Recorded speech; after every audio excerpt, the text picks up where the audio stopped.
നിറം വർദ്ധിക്കാൻ പ്രവാചകൻ പറഞ്ഞ വസ്തു ഉണക്കമുന്തിരി. മുത്ത് നബി സല്ലല്ലാഹു അലൈഹി വസല്ലമ പറഞ്ഞു, നിങ്ങൾ ഉണക്കമുന്തിരി ഭക്ഷിക്കുക. അത് ക്ഷീണം അകറ്റുകയും ദേഷ്യം നിയന്ത്രിക്കുകയും ഞരമ്പിനെ ശക്തിപ്പെടുത്തുകയും വായ സുഗന്ധമുള്ളതാക്കുകയും കഫം നീക്കുകയും ചെയ്യും.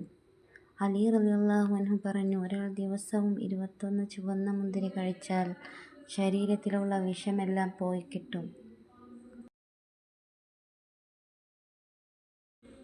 നിറം വർദ്ധിക്കാൻ പ്രവാചകൻ പറഞ്ഞ വസ്തു ഉണക്കമുന്തിരി. മുത്ത് നബി സല്ലല്ലാഹു അലൈഹി വസല്ലമ പറഞ്ഞു, നിങ്ങൾ ഉണക്കമുന്തിരി ഭക്ഷിക്കുക.